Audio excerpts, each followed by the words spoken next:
자, 이번 이야기는 시청자 태진님께서 찾아오셨습니다. 안녕하세요! 이러면서 바로 전화를 받아주시겠죠. 바로 만나볼게요. 여보세요? 안녕하세요! 예? 다 듣고 계셨구만. 아이고, 참.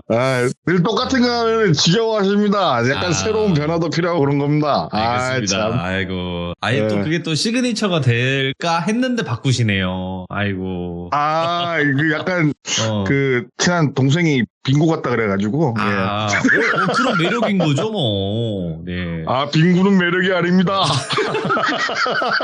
자, 오늘 태진님께서 또 이렇게 밝은 목소리로 찾아와 주셨는데, 저번에도 건강이 안 좋으셨어요. 지금도 아직 감기 목살 3인분에 걸려있는데. 3인분이나, 예. 예, 5인분이었는데 2인분은 제가 먹었어요. 3인분 남았습니다. 알겠습니다. 이제 건강하시고 절대 아프지 마세요. 예, 감사합니다. 자, 그러면 오늘 준비한 이야기 바로 출발을 해보도록 하겠습니다. 렛츠가! 기리십니다. 태지예요.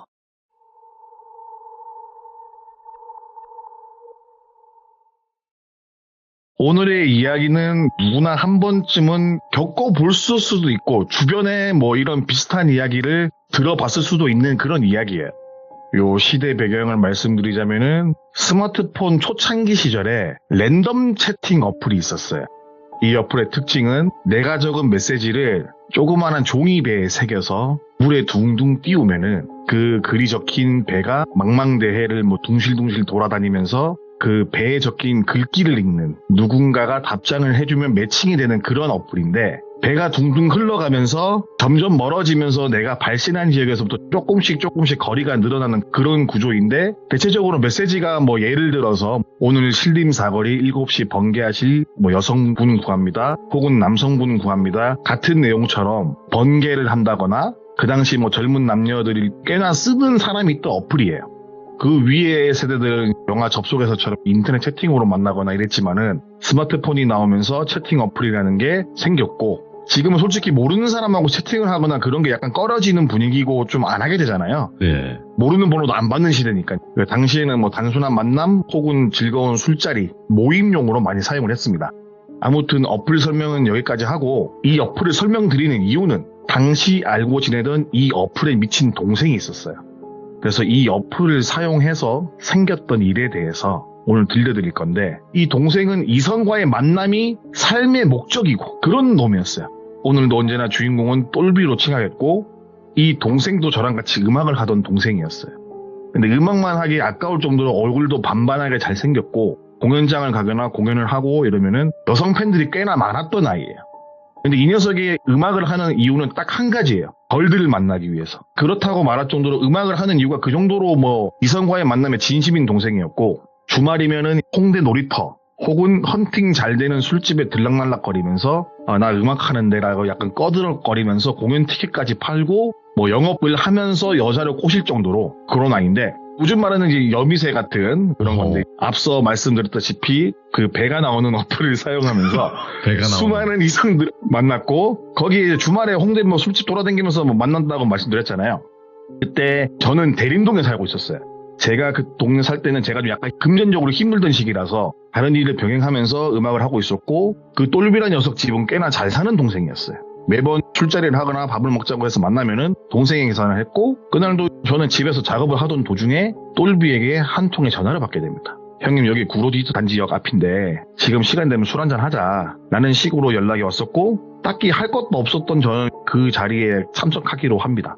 술집에서 만난 똘비는 처음 보는 사람이랑 같이 있었는데 누가 봐도 나 많이 잘 산다, 나 좀 산다 라는 포스를 뽐내고 있는 친구였고 굳이 여기까지 와서 나랑 술 먹을 것 같은 사람은 아닌 그런 느낌적인 비주얼을 가진 친구였는데 초면이다 보니까 서로 인사를 주고받으면서 알게 된 건 부티가 잘잘 흐르는 그 친구는 똘비와 동갑내기 중고등학교 동창 친구였어요.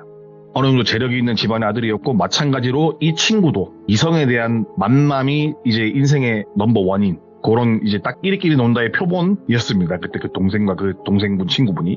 사실 뭐 이 녀석이 뭐 이성과의 만남을 좋아한다더라라는 이야기를 전에만 들었어요.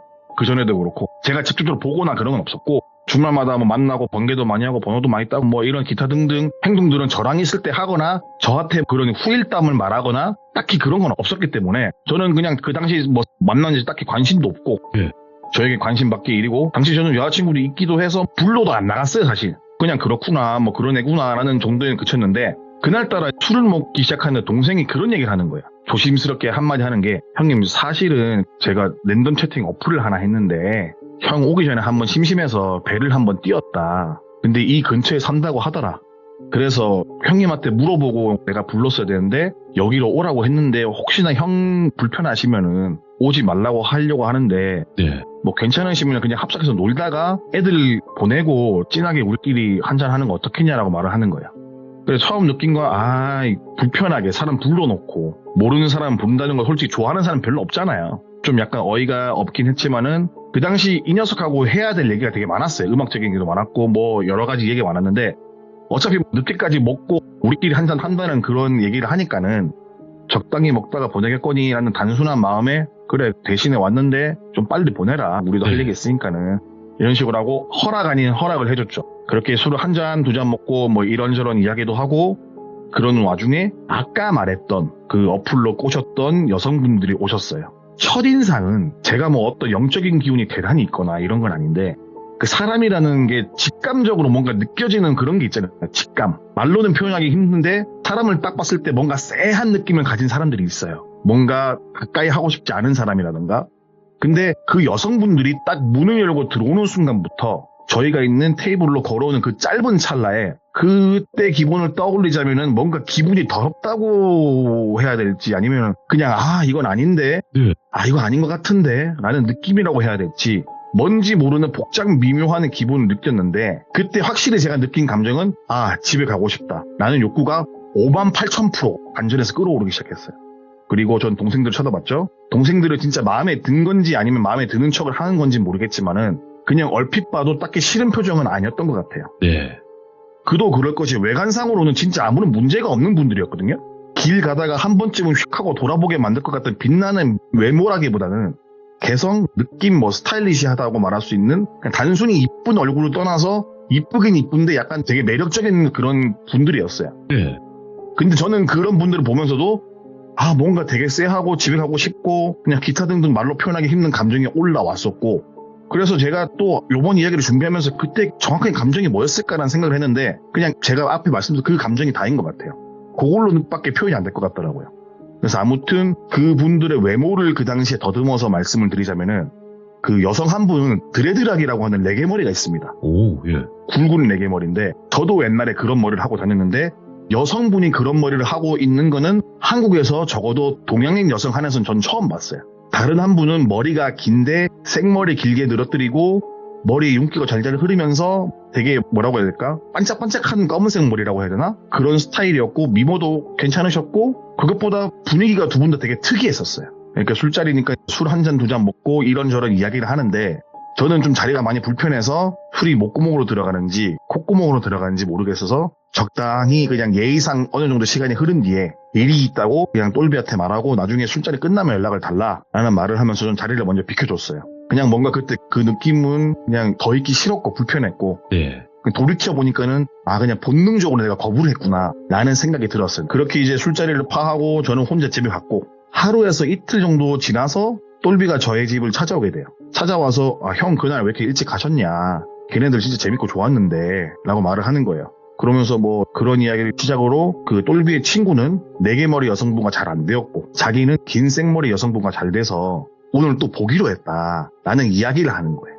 그래서 그날 술자리에 있었던 취식골골한 이런 이야기를 막 늘어놓는데 저는 들으면서 그냥 어지간히 마음에 들었나 보다 라는 생각도 했었고 네. 그냥 그 사람에 대한 이야기가 듣기 싫어서 이야기 중간에 끊고 원래 해야 됐던 우리 일 얘기를 하면서 그날 하루 그렇게 그 녀석과 시간을 보냈습니다. 네. 녀석은 이제 똘비는 저녁에 만나기로 약속을 했다면서 약속 시간이 다 되어서 저한테 인사를 하고 저희 집을 나섰고 그 당시에 신경 쓰이는 부분에 대해서 이야기를 할까 말까 고민을 했어요. 내가 처음 봤을 때 느꼈던 그 부분에 대해서 그냥 말을 할까 하는데 마음에 들어 하는데 거기다 대고 내가 말을 한 것도 웃기고 그리고 부스럼 만드는 얘기가 될 것 같아서 아무런 말도 하지 않은 채 그래 데이트 잘하고 와라 라고 배웅을 해주고 그날 그렇게 마무리가 됐어요.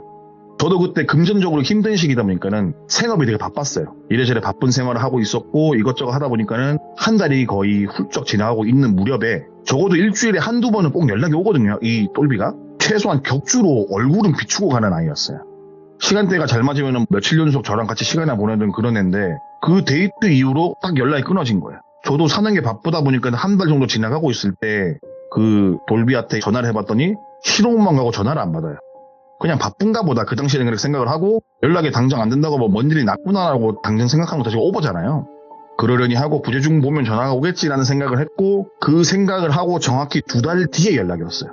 2달 뒤에 연락이 왔고 중간중간 제가 연락을 해봤는데 전화도 받지 않고 나중에는 없는 번호가 돼버리고 또 주변에 아는 지인들한테 똘비 이 녀석 왜 전화가 안 되냐 물어봤지만은 그 누구 하나도 연락이 되는 사람이 없었고 무슨 일이 있나 보다 걱정을 하고 있을 무렵에 연락이 온 게 2달이에요. 마지막 술자리를 가진 뒤 2달 정도 뒤에 모르는 번호로 전화가 울려서 받으니까 똘비였던 거예요. 똘비가 하는 말이 형 시간 좀 괜찮으면 나 좀 만나자고 이야기를 하는 거예요. 안 그래도 궁금하기도 하고 무슨 일이 있었나라는 생각에 똘비를 만났습니다. 만나가지고 약속 장소로 나가서 똘비를 만났는데 몰골이 말이 아니라 초췌하게 변해있는 거예요. 뭔 일이 있었던 건지 모르겠는데 지나가는 사람이 봐도 아, 저 사람 정상 상태는 아닌 것 같다는 생각이 느낄 정도로 얼굴에 근심 걱정이 가득했거든요. 그래서 제가 무슨 일이 있었는지 물어보니까는 한숨을 퍽퍽 쉬면서 말을 쉽게 못 꺼내는 모습을 보니까는 덩달아 뭔가 같이 불안한 마음이 들었어요. 그래서 마음의 준비가 안 되었으면은 천천히 마음의 정리를 하고 이야기를 해라 라고 제가 말을 하고 오늘이 아니라도 네가 준비가 되면 이야기를 해라. 내가 괜히 급한 마음에 물어봐서 혹시 네가 지금 불안함을 느끼거나 상처를 긁은 거라면 내가 미안하다. 네가 말하게 냅둬서야 되는데 내가 급해서 물어봤다. 이렇게 신경 써서 말을 해주는데 똘비가 갑자기 입을 떼면서 이야기를 하기 시작합니다. 메인 이야기인 즉슨 처음에 저 있을 때 그 배를 띄워서 왔던 그 친구들과 술자리를 마무리하고 그 같이 합석했던 여성분들을 집에 보내기 위해서 택시를 잡아주는데 똘비 그 친한 친구와 그 레게머리 하신 분들 알아서 택시 타고 잡아서 집에 갔고 똘비 파트너인 그 긴 생머리 여성분과 똘비만 남은 상태가 되었어요. 똘비는 택시 잡아서 그 여성분을 보내려고 했는데 파트너였던 긴 생머리 여성분이 택시 타고 가는 돈이나 첫차 이제 곧 뜨는데 그거 타고 가는 돈이나 비슷한데 그냥 여기서 근처에서 한 잔만 더 하자 라는 이야기를 했고 똘비도 술 기운이 조금 올라왔지만 뭔가 한 잔 더 먹고 싶다는 생각이 있기도 해서 파트너였던 그 여성분과 함께 술 한 잔을 더 하기 위해서 아침까지 운영하는 술집으로 발걸음을 옮겼다고 합니다. 이제부터 똘비의 파트너 그 긴 생머리 그녀를 수미라고 칭하고 이야기를 하겠습니다. 수미와 똘비는 이런저런 이야기를 하면서 관심사가 비슷하고 나이도 거의 동년배고 거기다가 똘비는 수미의 매력에 그냥 홀딱 빠져버렸다고 해요. 서로 이야기를 주고받을수록 뭔가 자기가 알고 있던 동년배 애들과 다르고 신비롭기도 했고 자기랑 잘 맞고 뭔가 이 사람을 더 알아가고 싶은 마음도 들고 그래서 흔히 말해서 한눈에 홀딱 반해버렸다고 하더라고요.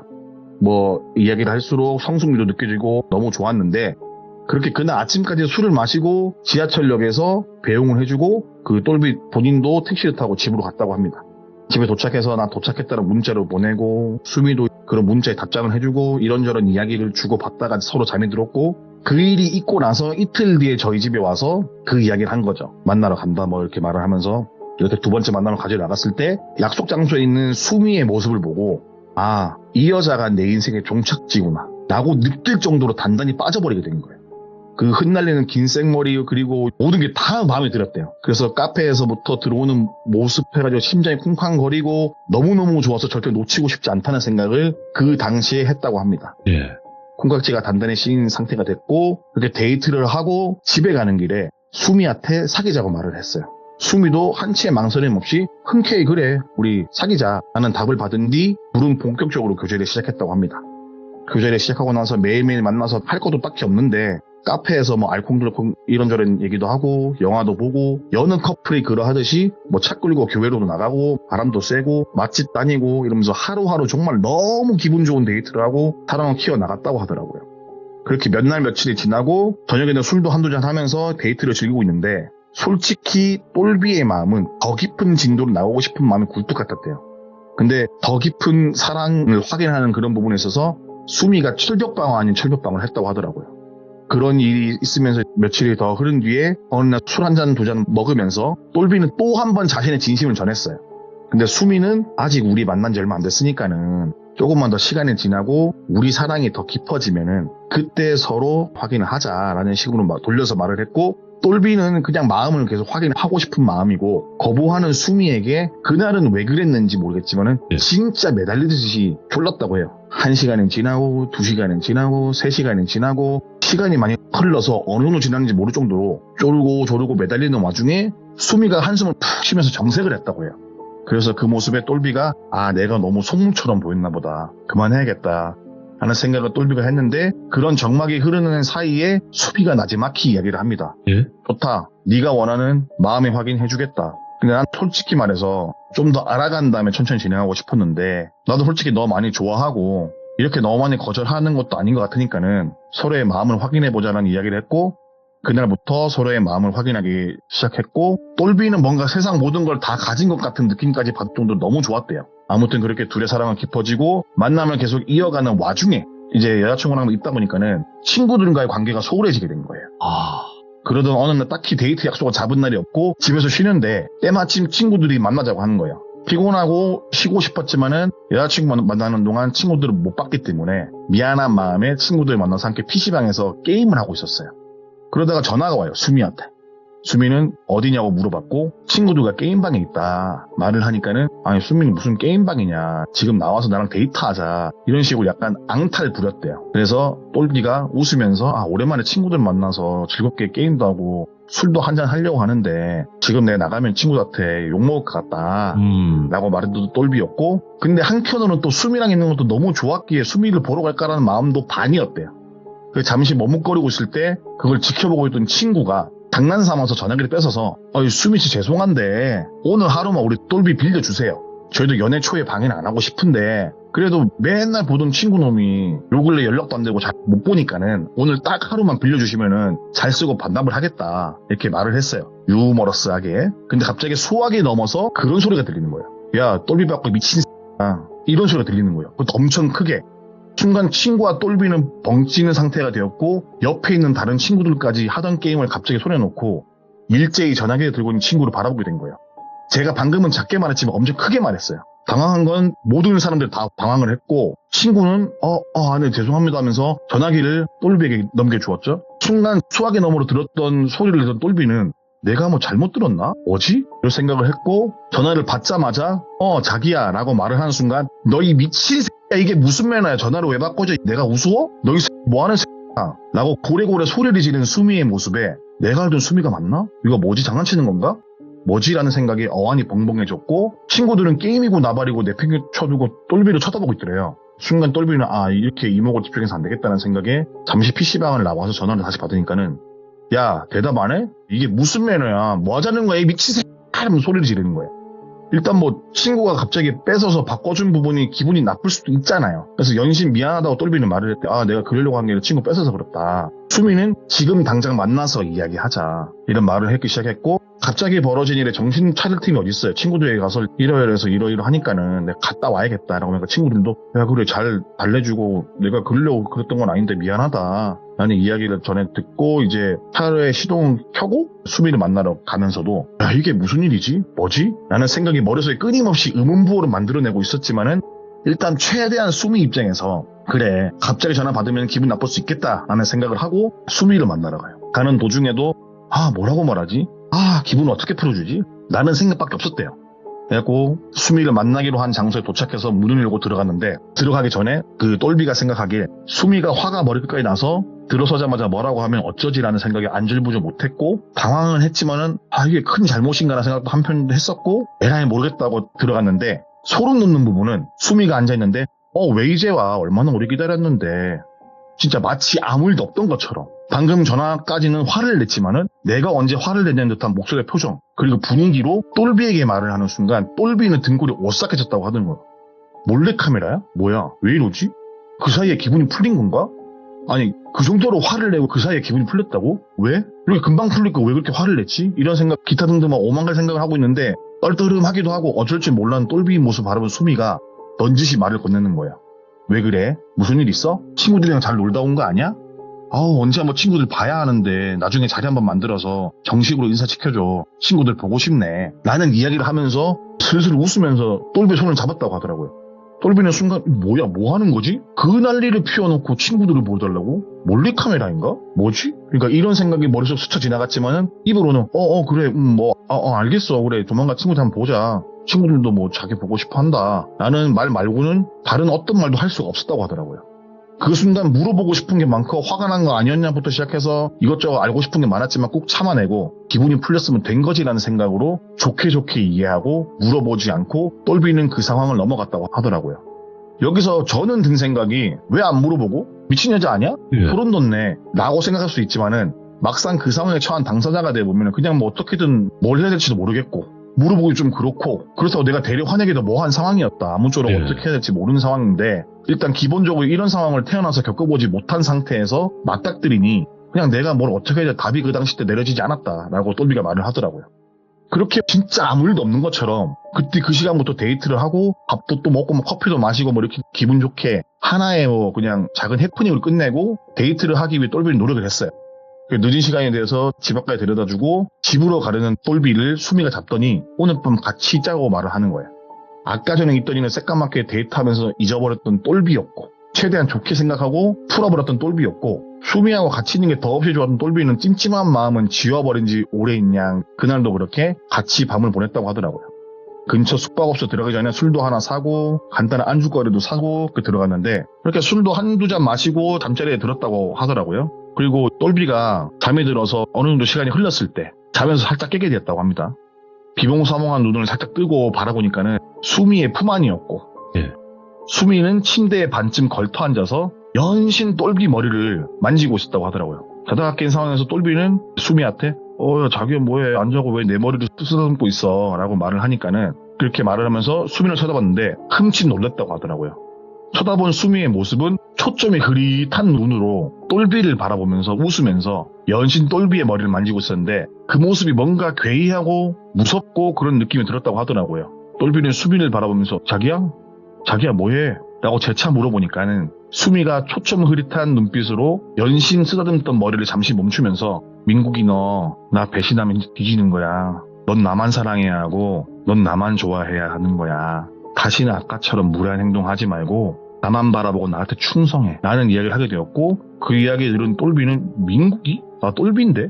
자기야 왜 그래? 술 취했어? 라고 물어봤고 그 순간 수미는 머리를 갑자기 꽉 움켜쥐고서는 네가 무슨 똘비야 이 새끼야. 너 민국이야. 야 이 새끼야 너 최민국 알겠어? 너 나 차면은 배 나서 죽여버릴 거니까 나한테 항상 최선을 다해야겠어? 라고 말을 하는데 초점이 흐릿한 눈빛이 갑자기 정신이 들어온 건지 또렷해지면서 똘비를 바라보면서 한 손으로는 머리채를 꽉 쥐고 이야기를 했다고 하더라고요. 근데 꽉 쥐다 못해 두피가 뽑혀 나갈 정도로 아팠던 똘비는 연신 거리고 소리내기 바빴고 그렇게 아파하는 사이에 힘을 빼기는커녕 더 있는 힘껏 꽉 쥐면서 말하길 민구가 내가 말하잖아 대답을 해야지 하면서 소리를 지르는 거예요. 또 일단 민국이고 대안이고 나발이고 묻는 말에 대답을 해야 꽉 잡힌 머리채를 놓아줄 것 같다는 생각에 아파 자기야 알았어 내가 항상 최선을 다할게 미안해 자기야 머리가 너무 아파 이거 놓고 얘기하면 안 될까? 라고 대답을 했고 그 대답을 듣자마자 다시 세상 온화한 미소로 그래 알았어 자기야 라면서 웃으면서 또 머리를 또 만지기 시작하는 거예요. 똘비를 바라보면서 그 방금 표독했던 표정은 온데간데였고 또다시 누구보다 나를 사랑하는 그런 온화한 미소로 웃고 있는 수미를 보는데 그 모습 보면서 똘비가 가지게 된 생각은 야 이거 진짜 제정신이 아니구나 하는 생각이 들었고 당장이라도 손을 밀쳐내고 도망가고 싶지만은 뭔가 공포가 짓누르는 그 무거운 분위기가 자신의 몸을 눌러버려서 아무것도 할 수가 없었다고 하더라고요. 수미의 손길이 소름 돋지만은 가만히 맞이하면서 눈만 깜빡깜빡거리고 이따금씩 수미를 쳐다봤는데 정말 자신을 그 누구보다 사랑하는 눈빛으로 쳐다보면서 자기야 왜 그래 빨리 자. 자기 누워있는 모습이 너무 귀엽다 이러면서 볼도 꼬집고 뭐 이러고 있는 거예요. 그런 모습 보면서 아무런 감정 혹은 죄의식 더 나아가서 이중격인가? 라는 생각이 들 정도로 똘비는 이 분위기에 압살이 돼버린 거예요. 그때 똘비의 기분으로는 바지에 정말 지릴 정도로 무서웠다고 해요. 머리를 연신 만지던 수미가 똘비에게 자기야 나 팔베개 해줘 이러는 거예요. 똘비가 순간 머뭇거리면서 이러는 와중에 차라리 머리를 만지는 것보다 팔베개를 해주는 게 더 나을 것 같다는 생각이 드는 거야. 그래서 팔베개를 해주었고 근데 보통 커플들이 팔베개를 하면은 팔베개를 해주면 남자 쪽으로 몸을 돌리거나 서로 눈을 마주치고 본다거나 아니면 품에 쏙 안기잖아요. 보통 그런 모습들이 많잖아요. 근데 팔베개를 해주는데 수미는 등 돌리고 잠을 잤다고 하더라고요. 팔만 베고. 일반적인 모습은 아니지만은 그래 너 빨리 잠들어라. 잠에 들면 도망가야겠다. 라는 생각을 똘비가 했다고 하더라고요. 그렇게 팔베개를 해주고 어느 정도 시간이 흐르고 정적이 흘렀어요. 이 정도면 잠에 든 것 같은데 라는 생각에 팔을 들어서 몰래 뺄까 말까 잠에 들었나 안 들었나 확인하려고 고개를 들고 수미의 머리 쪽을 쓱 쳐다보려고 하는데 그렇게 쳐다보려고 팔베개 한 팔 쪽을 제외하고 몸을 살짝 일으키는데 그 숙박업소 중에 가끔 벽이 거울로 된 업소들이 있어요. 근데 그쪽 숙박업소가 다 거울은 아닌데 딱 침대 기준으로 양옆으로 일자로 된 긴 유리벽이 있었다고 하는데 쉽게 말해서 반대편을 바라보면은 유리벽이고 바라보면은 그 등 돌린 수미 정면이 보이는 거예요. 그래서 몸을 일으키려다가 우연찮게 유리벽을 봤어요. 근데 수미가 눈을 뜨고 안 자고 있는 거예요. 그래갖고 똘비가 흠칫 놀라는 사이 눈이 마주치자마자 그 수미가 하는 말이 이 미친 새끼가 팔비가 되려는데 헛짓거리하고 있네 이씨. 라는 말이 끝나자마자 갑자기 이불을 걷어차고 일어나는 거예요. 그리고 언제 어디서 어떻게 들고 온 건지 모르겠는데 한 손에는 미용실에 쓰는 날카로운 은색 가위 있죠. 그거를 꺼내더니 똘비를 위협하기 시작하는 거예요. 은색 가위를 보는 순간 똘비는 머리가 하얘지기 시작했고 자기야 오해야 나 화장실 가고 싶어서 그랬어 이렇게 말을 했지만은 그 수미는 화장실 같은 소리 아니야 내가 계속 거울로 이 자나 안 자나 대가리 움직이는 거 다 보고 있었는데 이 새끼가 어딜 거짓말해라 이러면서 한 손에 쥐고 있던 가위로 머리통을 뜯듯이 덤벼들었다고 하더라고요. 그 모습에 놀란 똘비는 소리를 지르면서 침대 아래로 굴러 떨어졌고 이불에 뒤엉키고 자리가 엉망이 되는 와중에 침대에서 그 위에서 엉금엉금 기어와서 수미는 금방이라도 뜯어 죽이듯이 소리 지르고 그런 수미의 모습 보고 나 진짜 이대로 죽겠다 라는 생각에 이불을 수미 쪽으로 던져버리고 머리맡에 있던 휴대폰과 차키만 빨리 챙겨서 속옷바람으로 그대로 문 열고 도망쳤다고 하더라고요. 혹시나 쫓아올까봐 도망치면서도 뒤를 연신 확인하면서 모텔을 벗어나 차에 시동 켜고 불이 나게 집으로 도망갔고 집으로 도망가는 차 안에서 이거 신고를 해야 하나? 어쩌지? 내가 뭘 해야지? 라는 생각을 뒤로 하고 차를 몰고 반쯤 정신 나간 상태로 운전해서 집으로 왔다고 합니다. 미쳤다. 집에 도착하자마자 빠르게 올라가서 문이나 문 다 걸어 잠그고 침실로 들어가서 이불 꽁꽁 싸매고 덜덜덜 떨면서 이런 생각 저런 생각 오만한 생각을 하면서 있는 와중에 휴대폰은 전화가 울리기 시작하는 거예요. 확인하니까는 수미죠. 순간 전화를 받을까 말까라는 생각조차 못하고 수미라는 이름 뜨는 것 자체가 너무 무서워서 휴대폰을 던져버렸대요. 그나마 다행인 건 수미가 똘비의 집 위치는 몰라요. 알려준 적이 없거든요. 네. 그래서 집까지는 찾아오지 못한다는 걸 알고 있었는데 이런 상황에 처해보니까는 혹시나 싶은 마음에 공포를 느끼면서 달달 떨면서 어떡하지 신고를 해야 되나? 신고해서 뭐라고 해야 되지? 증거가 없는데 그걸 떠나서 신고를 하면 수미를 또 봐야 되는데 그거조차 무서운 거예요. 어떻게 하지? 라는 생각으로 머릿속에서 계속 생각하다 보니까는 날이 밝아왔고 날이 밝고 해가 뜨니까는 약간 긴장이 풀리잖아요. 긴장이 풀어지면서 잠에 들었다고 하더라고요. 눈을 떠보니까는 해가 진 저녁 시간이 되었는데 그래도 궁금한 마음에 아까 던진 전화기를 찾았어요.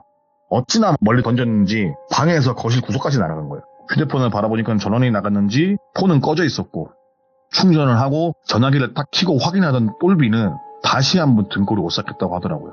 부재중 전화가 수십 통을 넘어서 100통 가까운 전화가 와 있었고 문자 또한 수십 개를 넘어서 진짜 엄청 많은 문자가 와 있었대요. 그 문자 부재중 다 수미인 거예요. 문자를 볼까 말까 잠시 망설이고 있는 사이에 또 전화기가 울려요.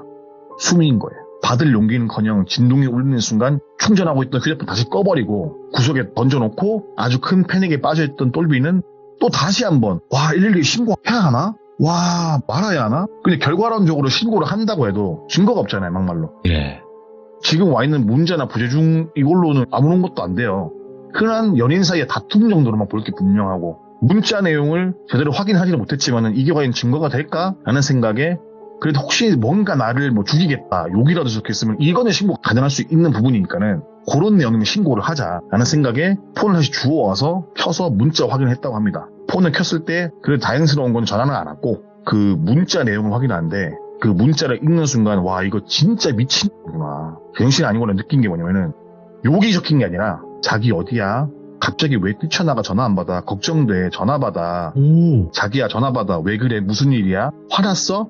왜 그래? 무슨 일인데? 나한테 말해봐. 이 문자 보면 전화 줘. 등등 이런 식의 문자가 수십 통이 와 있는 거예요. 차라리 자기가 봤던 그 표독하고 무서운 모습 그대로 욕이라도 박아둔 문자였으면은 덜 무섭거나 그냥 신고하면 될 일인데 마치 이건 내가 그냥 갑자기 나간 것처럼 그런 문자를 보내버리니까는 그게 더 무서운 거예요. 더 등골이 오싹하고 이 여자 뭐하는 여자지? 라는 생각이 들 정도로 기분이 더럽고 이상하고 무서웠다고 하더라고요. 아무튼 문자를 보니 더더욱 신고 따위를 해봤자 증명할 길은 없을 것 같고 가만히 멍하게 있는데 폰에서 알람이 떠렁하고 울리는 거예요. 보통의 문자 메시지 소리가 아니라 떠렁하는 소리가 나길래 폰을 켜보니까 랜덤 채팅 어플에서 온 알람이에요. 갑자기 뭔 알림이야 라는 생각에 아무 생각 없이 어플을 켜고 그 알람을 눌렀는데 대화창이 딱 켜지는 거야. 근데 거기에 적힌 글은 내 전화는 안 받는데 채팅 어플은 쳐보고 있네 미친놈 이러는 거예요. 정신 차려보니까는 예전에 수미를 만나기 위해서 썼던 어플이었고 정신이 없다 보니까는 수미랑 만들었던 채팅방인 줄도 모르고 자신도 모르게 알람이 울리기에 들어왔는데 수미가 보낸 메시지였고 이 어플은 뭐 현재 카카오톡은 메시지를 읽으면 숫자 1이 사라지는 거잖아요. 근데 이 어플은 읽으면 체크 표시가 뜨는 그런 구조였대요. 아무튼 본의 아니게 정신이 없는 상태에서 알람 메시지에 랜덤 채팅 어플 내용을 읽게 되었고 추가적으로 올라온 수미의 메시지는 그런 상황에서도 기집애 꼬시려고 어플 알람을 울리면 개처럼 들어오는구나 이런 식으로 메시지가 온 거예요. 또 그걸 어쩔 수 없이 보게 된 똘비는 이왕 이렇게 된 거 나한테 왜 그랬는지 물어나 보자라는 오기가 생겨서 물어보게 된 거예요. 모텔에서 나한테 왜 그런 거야? 뭐? 모텔? 내가 뭘 했는데? 네가 내 머리 잡고 이상한 사람 이름 부르고 소리치고 갑자기 가위 꺼내서 나 때리려고 한 거 왜 그런 거야? 무슨 소리야? 내가 무슨 가위를 꺼내서 널 때리려고 하냐? 없는 말 지어내지 마. 이런 식으로 이야기를 주고받다가 소름 돋는 메시지가 하나 올라오게 된 거예요.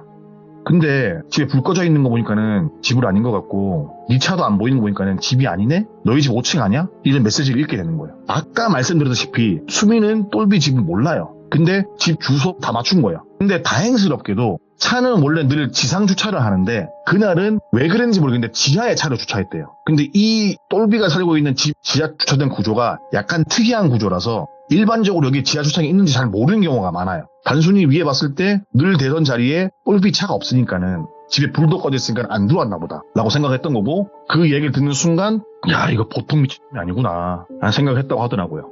그 순간 더 이상 이야기를 해봤자 안 될 것 같은 생각에 폰을 꺼버리고 며칠 동안 집 밖으로 나가지도 않고 불도 안 켜고 지내면서 수많은 생각을 한 거예요. 어떻게 해야 될지. 신고는 어차피 안 되고 내가 그럼 그 다음 수가 뭐 있을까? 아 이것도 안 되고 그 다음 수가 뭐 있을까? 이것도 안 되고 그렇다고 내가 아무렇지도 않게 살아가기는 힘들 것 같고 싸워서 뭐 이기고 이런 상황이 아닌데 그러면서 내린 결론은 내가 여기를 벗어나야 된다. 내가 뭘 할 수 있는 게 없다. 라는 정답을 내리게 되었고 날이 밝는 대로 본가로 가서 부모님에게 말씀드려서 여기 방 빼고 다른 곳으로 이사를 가든지 본가로 들어가 살든 해야겠다. 라는 결론을 내리게 되는 거야. 날이 밝은 대로 평소 제일 친한 친구였던 그때 같이 헌팅을 했던 친구한테 연락을 해서 집 지하 주차장으로 데리러 오라고 시켰고 친구가 오고 그렇게 주차장에서 차를 얻어 타고 본가로 이동을 했다고 하더라고요. 본가로 이동하는 동안 친구 녀석이 똘비의 몰골을 골똘히 보더니 야 너 무슨 일 있냐? 이렇게 물었었고 똘비는 그 친구한테 이러한 일이 있었고 그때 그 여자가 그때 그 수미가 이렇게 나타났고 너 혹시나 해서 물어보는 건데 너 혹시 수미 친구랑 연락되냐 하니까는 아니 그냥 전화번호 교환하거나 추후에 만남을 가진 적이 없다. 연락처를 모른다. 라는 이야기를 듣고 안심한 똘비였고 똘비의 이야기를 다 들은 친구도 에이 너한테 그런 일이 벌어졌다고? 에이 설마 이런 눈치 없고 똘비는 믿던 말던 그건 네가 알아서 하고 일단 나 본가에 데려다주고 당분간 나 찾지 마라. 누가 나 찾아와도 모른다고 해라. 혹시라도 그러니까 내가 알아서 연락할게 라는 이야기를 한 뒤 친구 차에서 내려서 본가로 들어갔다 합니다. 그 추후에 폰번호도 바꾸고 집도 이사를 마치고 혹시나 차를 알아볼까봐 차까지 바꾸고 그래도 불안한 마음에 이사간 집에서 한동안 불도 안 켜고 그렇게 한동안 치과 생활을 했다고 하더라고요. 어찌되었든 이런 이야기를 들으신 분들은 뭐 그렇다고 그렇게까지 하냐. 저도 마찬가지였거든요. 근데 뭐 그냥 다시 마주치면은 뭐 경찰에 신고하거나 경찰 말고 다른 방법이 있지 않겠냐 할 수 있고 저 또한 이 얘기를 들으면서 같은 생각을 말을 했어요. 근데 똘비가 말하길 겪어보지 않았으면서 그런 얘기 하지 말래요. 저는 들은 제 3의 입장이고 이야기만 들은 경우니까는 그 상황이 얼마나 공포스럽고 둘의 관계가 정확히 어떤 건지 모르잖아요. 야, 예. 그렇기 때문에 보여지는 것만 보고 제가 쉽게 판단했던 거죠. 얼마나 공포스러웠길래 그럼요. 스스로 답을 내린 결과가 내가 이사를 하고 차를 바꾸고 폰번호를 바꿀 만한 상황이었겠어요. 뭐 그래서 그 녀석은 그 뒤로 랜덤 채팅 어플이고 헌팅이고 나발이고 다 끊고 예. 그냥 평범한 청년으로 돌아가서 지금은 직장생활 잘하고 있고요.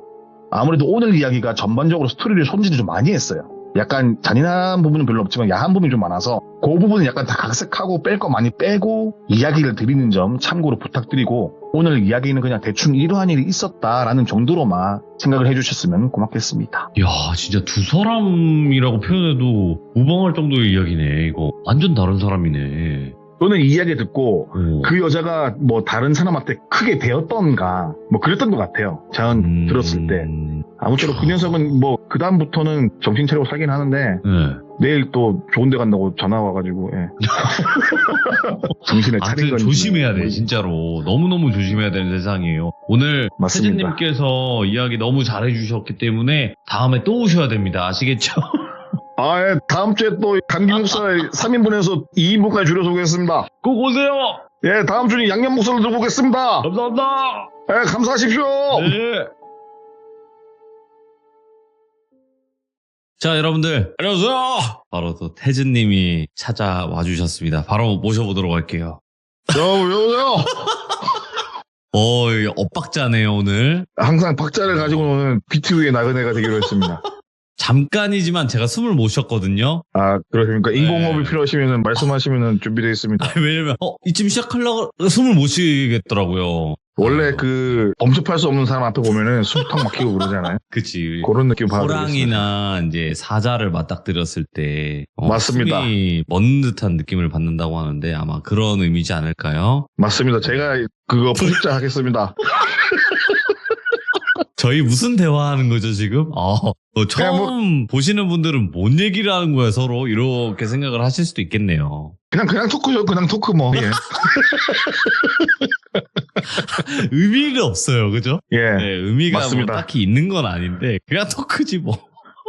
맞아요. 뭐 의미가 또 너무 진지하면 사람이 못 써요. 또. 예. 또 풀어주고 이렇게 좀 맞아요. 느슨하게 이렇게 예. 네, 맞습니다. 그런 아유. 거죠. 네. 자, 오늘 태진님께서 이렇게 찾아와 주셨는데 오늘 이야기는 저한테도 살짝쿵 예고는 해주셨는데 뭔가 얘기하지 않고 한번 가보는 게 좋겠다라는 생각이 들긴 하네요. 예, 좋습니다. 자, 바로 외쳐보도록 하겠습니다. 렛츠가! 길이십니다. 태지예요.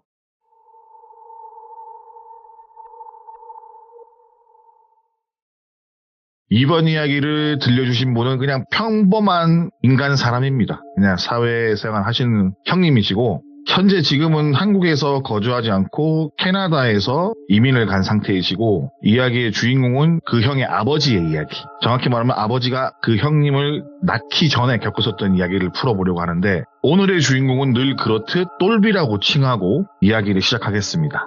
배경은 한 80년대, 90년대 뭐 요런 왔다 갔다 하는 그 정도로 알고 계시면 될 것 같고 그 똘비의 직업은 석수장이에요. 석수장이라고 하면 돌을 깎아서 뭐 여러 가지 뭐 조형물을 만들거나 뭐 하시는 분들을 석수장이라고 하는데 어느 정도 이름도 있으셔가지고 지자체에서 행사가 있거나 아니면 누군가를 기리기 위한 작품도 만드셨고 그쪽 바닥에서는 뭐 정말 크게 이름을 날리는 그런 분은 아닌데 어느 정도 장인의 반열에 올라 있다고 봐도 무방할 정도의 실력을 가졌다고 하셨더라고요. 아무튼 그 똘비는 그저 돌 만지고 돌 깎고 아무튼 돌에 관한 일에만 이제 16세부터 관심을 가지고 내 천직은 석수장이다 라고 믿고 살았고 누구보다 열심히 돌을 만지고 돌을 깎고 그렇게 살아오던 와중에 30 중반이라는 나이가 되어버렸어요. 장가도 조금 미루면서까지 석수장에 대한 일에 관심을 가지면서 열심히 일을 했는데 그 나이쯤 되니까는 대학교가 너무 가고 싶더래요. 오. 그러니까 그 당시 때 80년대쯤 뭐 90년대 이때쯤 하더라도 30대 중반의 나이로 대학교로 간다는 거는 솔직히 좀 약간 어려운 일이었거든요. 뭐 대학교로 가고 싶은 이유인 즉슨 평생 업으로 삼고 있는 자기가 살아가고 있는 이 일에 대한 자부심이 있었고 네. 거기에다가 대학교 졸업장이라도 하나 가지고 있으면은 후학을 양성하거나 뭐 이런 거에 도움이 되지 않을까 그런 마음이 들끓어 오르기 시작했고 돌만큼이나 굳어버린 머리를 몇 년간 공부를 해서 작은 대학교를 나왔고 대학교를 다니면서 석공에 관련된 자격증을 여러 개 땄대요.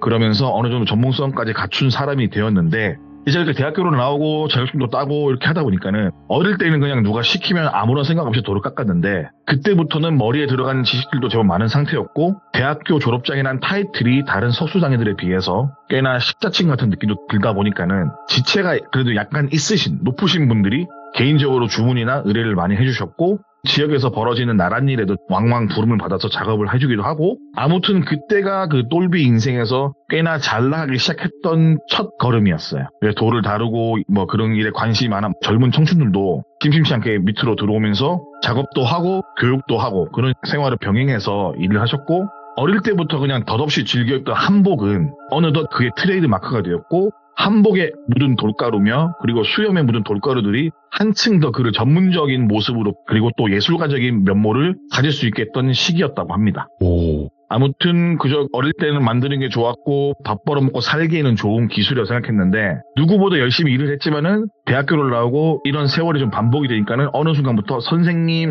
하면서 다른 사람들도 있고 주변인들 평판도 옛날에는 뭐 똘비야라고 불렀다라 한다면은 네. 뭐 똘비님 혹은 뭐 선생님 같은 칭호로 바뀌기 시작했다 하더라고요. 그리고 주변의 사람들이 자신 바라보는 모습이 제법 마음에 들고 보람을 느끼면서 마음 한켠으로 으쓱해지는 그런 순간이었다고 합니다. 어느 정도 명성의 지역 내에 있다 보니 특별 수업 같은 개념으로 인근 지역 공고 석재과에 가서 강의를 하게 됐고 지역 내 젊은 조각가들의 멘토라든가 사회 전반적으로 왕성하게 활동하던 시절에 큰 사찰에서 어떤 스님이 찾아오셨다고 합니다. 요 큰 사찰이라는 거는 나중에 또 제가 알려드릴 건데 이때는 이 절이 큰 사찰인지 몰랐어요. 참고로. 아무튼 아주 곱게 차려입은 승복을 입은 스님이 오셨는데 누가 봐도 법력이 장난 아닌 것 같은 외모에 기묘한 분위기를 풍기셨대요. 근데 인상은 정말 온화하고 뭔가 티끌 하나 없는 것 같은 미소로 똘비에게 인사를 하고 자신이 여기 온 이유를 이야기하기 시작했다고 합니다. 그 스님께서 말씀하시길 나는 이 주변 돌비사에서 수행을 하고 있는 소순입니다. 다름이 아니라 며칠 전 소순이 꿈을 꾸었는데 비가 하늘에 구멍난 듯이 쏟아지더니 벼락이 수도 없이 내리치면서 저희 돌비사로 오는 돌로 된 다리를 자꾸 벼락이 내리치면서 비가 계속 오더니 그 다리 너머 어둠 속에서 예? 잊지 말아야 할 귀것들이 보였다고요. 귀것. 그러니까 귀것들이 귀신의 옛말이라고 하더라고요. 돌비사로 넘어오는 다리가 그쪽 하나인데 그 다리에 번개가 한두 번 더 내리치면은 혹여나 무너질 걸 알고 있는 듯한 아니면은 그 무너지는 걸 구경하려는 듯이 그 주변을 둘러싸고 있는 꿈을 꾸었는데 이게 너무 생생해서 이게 무슨 일인가 싶은 가운데 갑자기 그 꿈속에서 다리 가운데 하얀 한지가 한 장 떨어지더니 그 위에 붓도 먹물도 없는데 선생님의 조남이 쓰여 있었다. 그리고 그 사이에 벼락이 한두 번 더 내리치면서 다리가 부서지고 말았습니다. 그리고 소승은 꿈에서 깨어났고 필시 부처님이 꿈속이지만 무언가 알려주기 위함이 아니었을까라는 생각에 이부자리를 박차고 나가서 혹시나 싶어 다리를 살펴보니 다리가 무너져 있더라. 이런 얘기를 하시는 거예요. 꿈속이긴 하지만 똘비 선생님의 이름이 적힌 것도 예산일이 아닌 것 같고 수소문해서 선생님과 이름이 똑같은 사람을 찾다 보니까는 현재 석수장애로 일하고 계신 선생님을 알게 되었다. 그래서 이것 또한 운명이라는 생각에 소승이 석수장애 선생님을 찾아오게 된 거다라는 이야기를 하신 거예요. 그래서 이런 이야기를 들은 똘비는 사실 가끔 절에 가서 작업을 하기도 했고 무료 봉사 삼아서 만들어둔 작품이나 인근에 공양 삼아서 전달해주기도 했을 만큼 불성에 꽤나 깊은 사람이었어요. 근데 주변의 절들은 어느 정도 다 알고 있었지만은 돌비사는 처음 들어봤다라고 하더라고요. 똘비가 순간 느끼는 감정은 작은 남자구나 라는 생각을 했었고 네. 스님의 이야기를 들은 직후 그러면 내가 아무래도 스님께서 말씀하신 대로 그 돌비사라는 곳을 건너가기 위해 돌다리를 만들어야 할 운명인가 봅니다. 제가 보기에도 부처님이 점지해 주신 건지 아니면 뭔가 알려주기 위해서 하신 것 같다. 그럼 제가 무너진 돌다리를 하루빨리 다시 만들어서 부처님의 은혜에 보답한다는 의미로 허락을 해주신다면 작업에 착수하겠다라고 똘비가 말을 한 거예요, 스님한테. 그러니까 스님께서도 아주 환한 미소로 그렇게만 해주신다면은 더없이 고마운 부분인데 그 말하지 않아도 가려운 부분을 긁어주시니 너무 감사할 따름입니다. 대충 그런 이야기를 하고 그날은 마무리가 되었어요.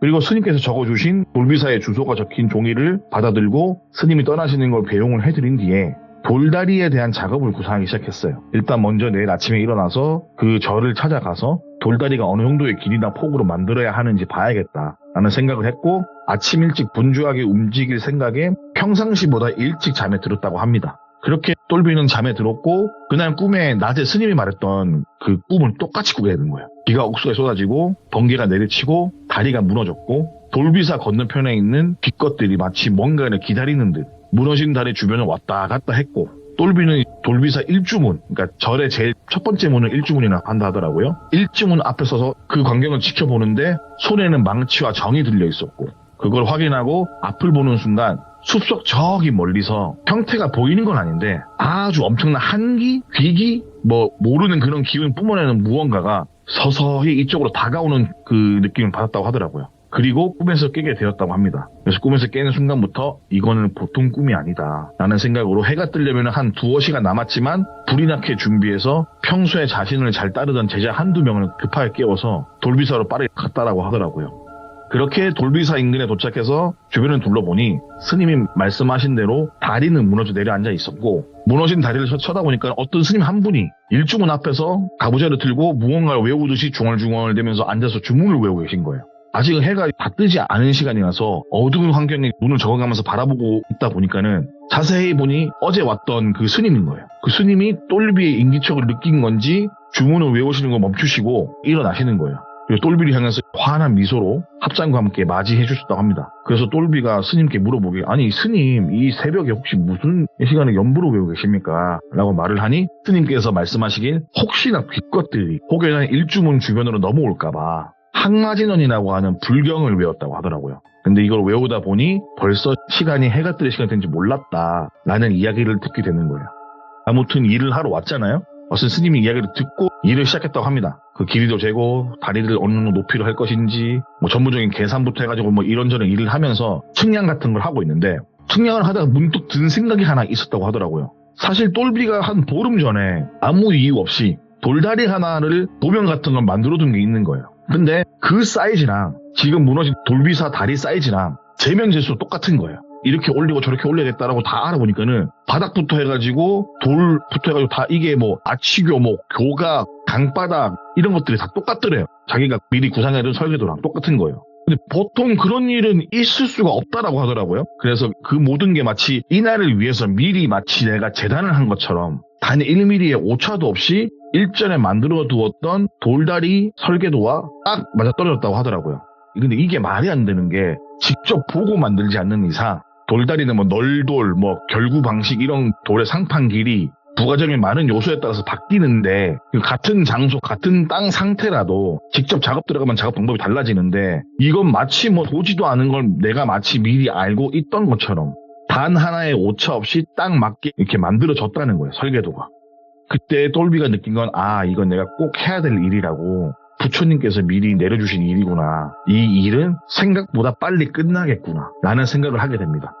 작업장으로 이동해서 일을 시작하겠다는 마음으로 밑에 뭐 장비들이나 이런 걸 챙겨서 떠난 채비를 하니까는 스님께서 다가오셔서 말씀하시기를 혹시 며칠 정도 걸릴 것 같냐 이렇게 물으셨고 스님의 질문을 똘비가 말하길 이게 글쎄요 정상적인 작업이라면은 보통은 한 달이나 빠르게 해봐야 보름은 넘는 일인데 사안인 만큼 최대한 일주일 안쪽으로 끝내보려고 합니다 스님 이라고 대답을 하셨고 그 대답을 들은 스님께서는 아무쪼록 너무 조급한 마음보다는 소승이 이런 부탁을 드릴 위치는 아니지만은 공양한다는 마음으로 정성껏 부탁을 드립니다 라는 이야기를 마지막으로 스님과의 대화를 마치고 서둘러 내려와서 챙겨가야 할 물품들을 뭐 돌부터 장비 이런 거 다 가지고 돌비서로 이동을 했어요. 그 뒤로 공사는 일사천리로 진행이 되었고 일주일 정도 되었을 무렵 모든 공사가 마무리가 되었다고 합니다.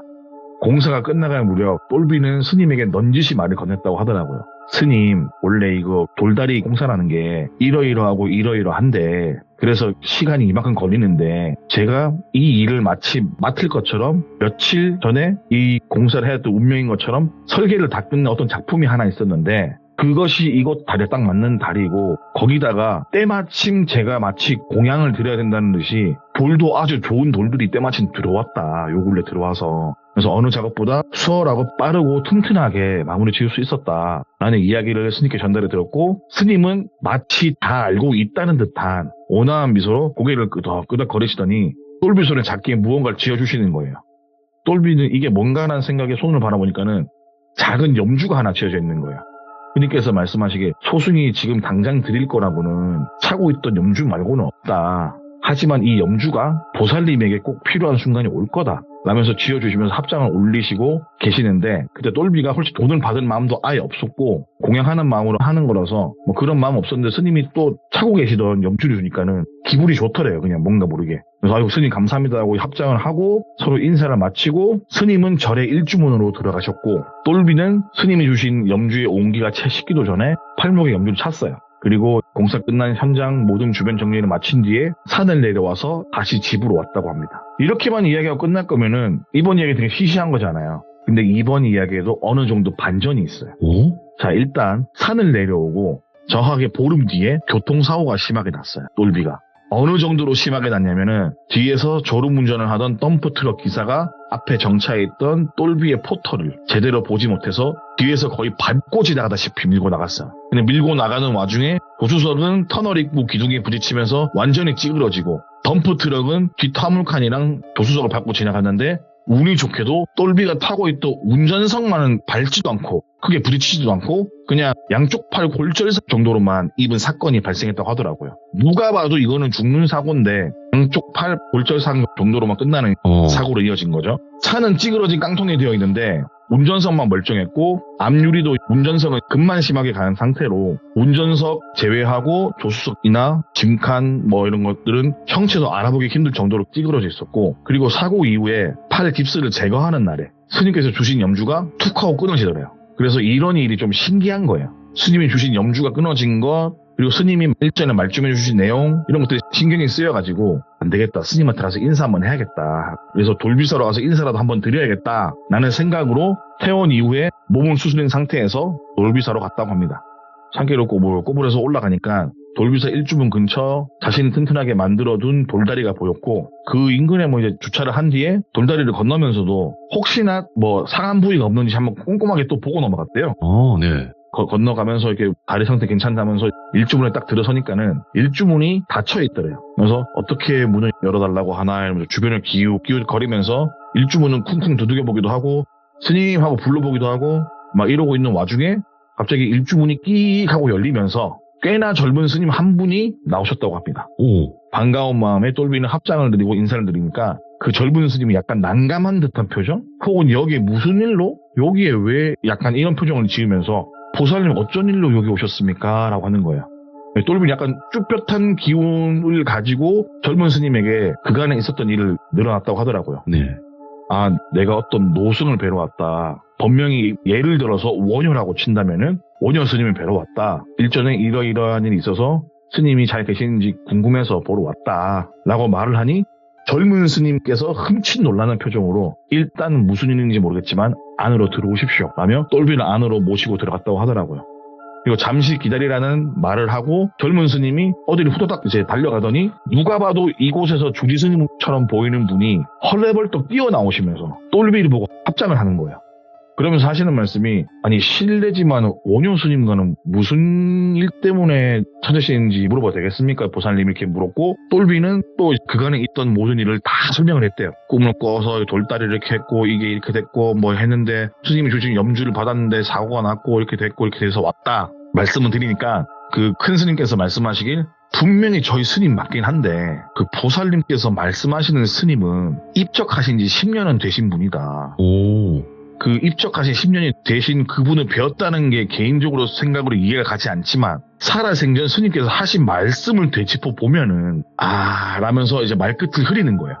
똘비는 궁금하잖아요. 자신이 알던 스님이 오래전에 돌아가신 분인데 막말로 똘비는 몇 달 전에 뵀던 스님이고 나 말고도 본 사람들이 있는데 무슨 말씀이냐고 말을 하니 큰 스님께서 합장을 한 번 더 하시더니 어떤 이야기를 들려주시는 거예요. 일단 이곳 절의 이름은 돌비사가 아니에요. 돌비사는 옛날에 불렸던 이름이고 지금은 귀족사로 바뀐 절이에요. 귀족사는 이 부근에서 꽤나 큰 절이에요. 아까도 말씀드렸지만 큰 절이라고 했잖아요. 이 인근에서 꽤나 큰 절이고 똘비도 아는 절이었다고 하더라고요. 돌비사에서 귀족사로 이름 바꾼 이유는 현재 돌다리가 있던 일주문 자리가 옛 돌비사 일주문 자리고 절의 일주문 자리는 되게 중요하다고 하더라고요. 아무 쪽으로나 세우는 게 아니고 뭐 불교쪽에서 뭔가 따지고 그러면서 일주문을 여기로 둔다 뭐 이런 부분이 있는데 그걸 다 거르고 굳이 안 좋은 자리에 돌비사로 불리던 그 시절에 돌다리가 있는 곳에 일주문을 세웠다고 하더라고요. 그리고 한국 전쟁이 끝난 어느 날에 법력이 아주 높은 스님이 이 일주문이 명이 닿을 거다. 그러면은 우리가 딱 보기에도 좋은 자리 이쪽 앞으로 일주문을 옮겨야 된다. 근데 지금은 아직 일주문을 옮기면 안 된다. 그 이유인즉슨 사찰의 기운이 더 빠져나갈 거고 잡기들이 주변에서 들끓는다. 이 주변에 뭐가 있는지 모르겠지만은 잡기들이 너무 많다. 그래서 지금 있는 일주문이 그걸 좀 막아주면서 기운도 약간 안 빠져나게 막아주는데 그것도 한계가 있을 거다. 언젠간 이 돌다리도 무너질 거고 일주문도 불타 없어질 거다. 근데 그 전에 내가 좋은 시기 때 일주문의 위치를 바꾸는 걸 내가 미리 말을 하겠다. 이런 식으로 말씀하시면서 말을 했고 지금 당장 일주문을 여기에 둔 거에 대해서 더 이상 이야기를 하지 않으면은 이곳 절 주변의 귀신들이나 잡귀들이 쉽게 판치지 못한다. 어느 정도 도움이 될 거다. 그리고 우리가 일주문을 여기 돌다리가 있는 위치가 아닌 다른 곳으로 옮겼을 때 어느 누군가가 이 일주문을 여기 들어올 거다. 근데 그게 살아있는 사람이면 누구보다 환영을 해주고 누가 봐도 죽은 자로 보인다면 문을 영원히 열지도 못하게 가리고 막아버려라. 그리고 일단은 나중에 일주문을 위치를 바꾸면은 지금이 여기 돌다리에 있는 일주문은 아무도 모르게 뭐로 가리든지 아니면 문을 약간 좀 변형을 주든지 해가지고 알아보지 못하게끔 모습 바꿔놔라. 뭐 이런 이야기를 했던 거예요. 살아생전에. 법력이 높기로 전국적으로 유명한 스님의 조언이니까 절안의 스님들은 다른 뭐 불평불만 없이 그냥 일주문 위치를 나중에 바꾸었고 그 뒤로 스님이 돌아가시고 잊혀져 있던 이야기였는데 일전에 스님께서 말씀하신 대로 그 문 닫아놓은 일주문으로 누군가 와서 스님을 찾으니까 큰 스님을 비롯해서 많은 승려들이 돌아가신 스님의 법력과 통찰력에 많이 놀랐다고 하더라고요. 아무튼 쓰지도 않는 문에 거기다가 그쪽에 문이 있는지도 모르는 일반인인데 그쪽으로 들어온 손님을 극진히 대접해 주었고 스님께 받은 끊어진 염주를 똘비는 혹시나 싶어서 큰 스님에게 드리니까 한 번 더 흠칫 놀라시면서 나 이거 살아생전에 끼고 있던 염주가 왔다. 이 염주가 그냥 염주가 아니고 벼락 맞은 대추나무인지 아니면 뭐 그런 나무들 있잖아요. 좋은 나무. 그런 걸로 만든 염주였고 평생 그런 쪽으로만 만든 염주를 끼셨던 스님의 특성을 알고 있었기에 큰 스님은 그 끊어진 염주도 공양 삼아서 올리셨대요. 보통 절하는 데 들어가면은 정면에 부처님이 있고 좌우로 이렇게 있는데 좌측편인지 우측편인지 그 큰 스님의 그림이 붙어 있더래요. 그 스님한테 기도도 한번 드리고 절 안에 있는 스님들이 대접도 해주고 환대를 받으면서 똘비는 절에서 나왔다고 하더라고요. 어벙벙하게 나온 거예요. 뭔가를 내가 한 것 같은데 그 사람은 돌아가신 분이셨고 그러니까 내가 지금 이렇게 했던 게 과학적이고 나발이고 이게 말이 되는 건가 라는 생각을 하면서 쭈뼛쭈뼛 나왔대요. 그리고 자신이 들어왔던 그 일주문으로 스님들이 나가셔야 된다고 배웅을 해줬고 이렇게 일주문을 나왔는데 문을 나오자마자 또 한 번 놀라게 돼요. 그 이유는 아침에 들어올 때까지만 해도 누가 봐도 주변 입구가 정리가 잘 된 출입구였어요. 그 일주문이. 근데 막상 나와서 둘러보니까는 일주문을 열고 나가는 순간부터 풀이 엄청 자라 있는 거예요. 자신의 키만큼 자란 풀들로 무성했고 자신이 건너왔던 돌다리는 누가 봐도 만든 지 얼마 안 된 돌다리예요. 그 주변은 풀로 뒤덮여 있고 이게 내가 잘못 보고 지나친 게 아니라 풀이 이만큼 자랐다는 걸 인지 못할 만큼의 정신 상태가 아니었는데 자기가 들어갈 때랑 볼일을 보고 나왔을 때의 모습이 너무 틀린 거예요. 똘비가 순간 내가 뭔가에 홀린 건가? 돌아가신 스님의 법력 때문에 내가 주변을 제대로 인지를 못했나? 라는 생각이 드는 거예요. 누가 봐도 돌다리는 새 거고 풀들이 막 자라있는데 새 거로 만들 거면 주변에 풀들은 없을 거 아니에요. 너무 신기해하면서 그 절을 벗어나서 집으로 왔다라고 하시더라고요. 그래갖고 돌다리를 왜 다시 지어야 했는지 그리고 자신과 제자가 함께 봤던 스님에 대한 이야기는 제자들에게 알려주지 않았대요. 따로. 대신에 느낀 거는 내가 평생 열심히 돌이나 깎고 살아야 될 운명이구나. 여기서 내가 깨우침을 얻고 뭐 그래야 되는가 보다는 생각으로 정말 열심히 누구보다 열심히 돌을 깎으면서 살아오셨고 그러다 보니까는 밑에 문화생 제자들 중에서도 꽤나 실력 좋으신 분들로 직접 길러내시면서 뭐 명장도 만드시고 그렇게 살다가 떠나신 분의 이야기입니다. 그 분이 아는 형님의 아버지셨고 그 일이 있고 나서 얼마 안 돼서 그 형님의 아버님 그러니까 똘비는 결혼을 해서 느지막이 아들을 낳은 게 그 형님이에요. 이야. 그 형님 이름도 약간 불교스러워요. 예를 들면 뭐 김법정 그런 식으로 불교스러운 이름이에요. 네. 그래서 그 형님이 아버지 살아생전 있었던 일을 저에게 들려줬던 그러한 이야기입니다. 이야. 괜히 저한테 예고를 하신 게 아니었구만요. 저는 들으면서 되게 재밌더라고요. 이런 재밌네요. 예, 재밌어요. 늘 막 귀신만 나오고 뭐 혼나고 막 이런 것보다 혼나고 이런 얘기도 재밌더라고요. 이놈하고 막 이런 것보다 이놈 아저씨 많이 나왔죠. 그러니까요. 네, 오늘 태즈님께서 그래도 이 이야기를 전달을 너무나 잘해주셨기 때문에 저희가 또 이런 장르의 이야기도 들어볼 수 있었다. 그리고 또 마지막에 반전도 있었고. 맞습니다. 네, 너무 감사드립니다. 오늘 제가 공복이라서 중간중간 이게 혀가 잘 안 돌았어요. 예. 괜찮습니다. 다음에는 꼭 고기 먹고 와서 다음 주에 얘기하도록 하겠습니다. 네, 항상 건강하시오. 예, 그럼 충성하십시오. 들어가세요. 예, 들어가실게요. 예. 예. 항상 밝게 이렇게 찾아와 주셔서 정말 이야기하실 때는 누구보다 진지하고 또 재미있게 이야기를 들려주시는 분이에요. 너무나 뭐 말씀을 잘하시기 때문에 저희는 그냥 믿고 들으면 됩니다, 여러분들. 아시겠죠? 아직도 태즈님의 이야기를 안 들어보신 분이 계시면 돌비 태즈 검색하시고 꼭 정주행 하시길 바라겠습니다. 감사합니다.